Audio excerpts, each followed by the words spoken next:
I'm Stacey Galandi with Ask the Doctor, a LifeScript Cedars-Sinai Women's Health Report. Well, there's new hope for ovarian cancer patients. Thanks to recent breakthroughs in research and treatments, many women with the disease will now live longer than 5 years, and some may even survive 2 decades. But the 10th most common women's cancer is still hard to detect, and knowing the warning signs could improve your prognosis. LifeScript.com's Mari Cartel has more.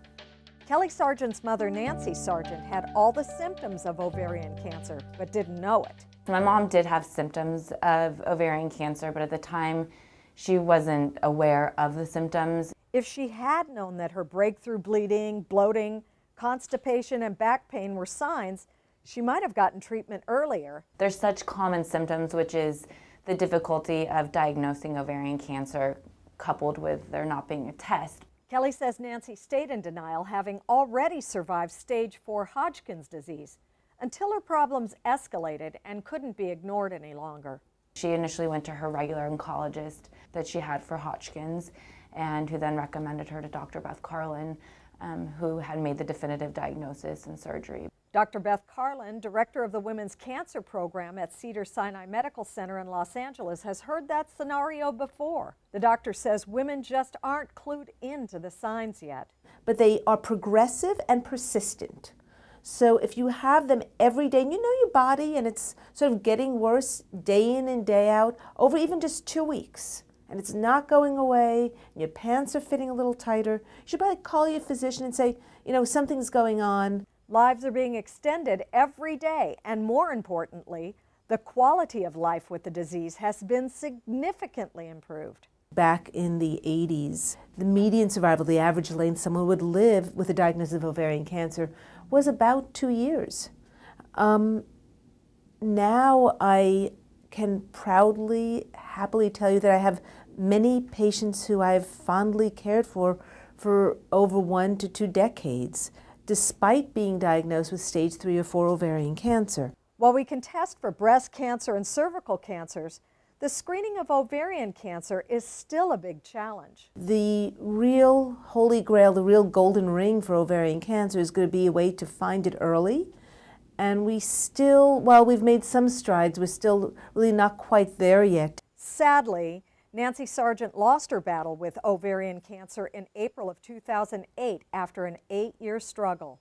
But she did get to see the beginning of Run for Her, a 5K race started by Nanci's daughter Kelly in honor of her mother. She never felt bad for herself. She was always thinking of other people. She never made us feel like, oh my gosh, something is really wrong or anything like that. And I looked up to her as my hero and my best friend, and I felt like she deserved the spotlight. Since that first race in 2005, Run for Her has raised over $5 million.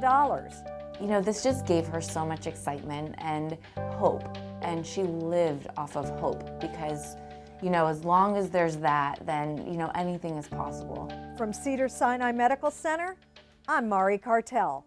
Mari, thank you. Now we're joined by Dr. Beth Carlin, an expert in ovarian cancer. Dr. Carlin is the director of the Women's Cancer Program, the Samuel Ocean Comprehensive Cancer Institute at Cedars-Sinai Medical Center in Los Angeles. Dr. Carlin, welcome to LifeScript. Thanks for being here. Thanks, Stacey. It's a pleasure. Do you think that we're doing better in catching ovarian cancer earlier?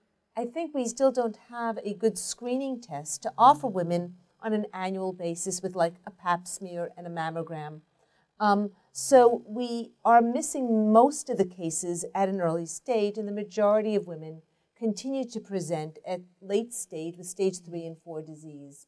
So we clearly need to find a better way to find ovarian cancer before it's spread. If a woman elects not to have her ovaries removed, what other options does she have to try to prevent getting cancer?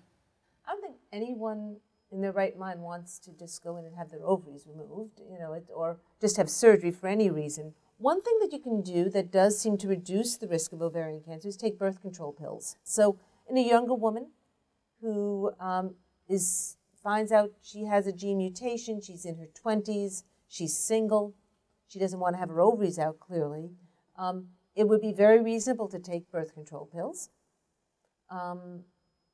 You know, until the time that she decides that perhaps a a more permanent solution might be better for her. But you can really see that with each additional year you take birth control pills, adding them up over your life, what we call sort of a dose-response range, you actually continue to, with each year, reduce your risk of ovarian cancer more and more. It doesn't get to zero, obviously, but one of the really important findings is while that observation has been around for many, many years and we've known is true in the general public, we didn't know whether it would override the increased risk of genes.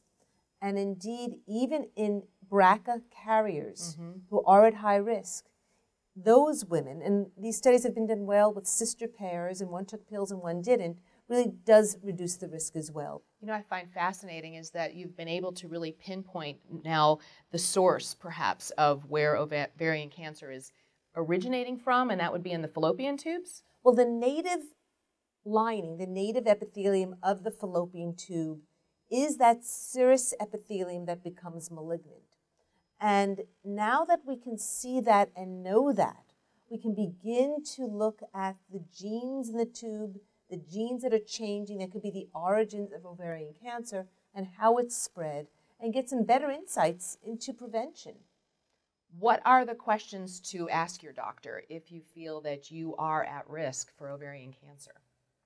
Know your family history. Discuss it with your caregiver and decide, are you from a high-risk family?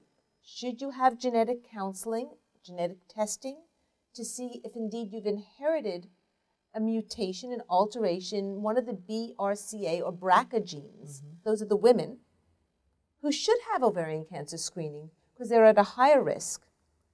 And that's where the screening still has some benefit. You were just appointed by the Obama administration to be on the National Cancer Advisory Board. Congratulations to you.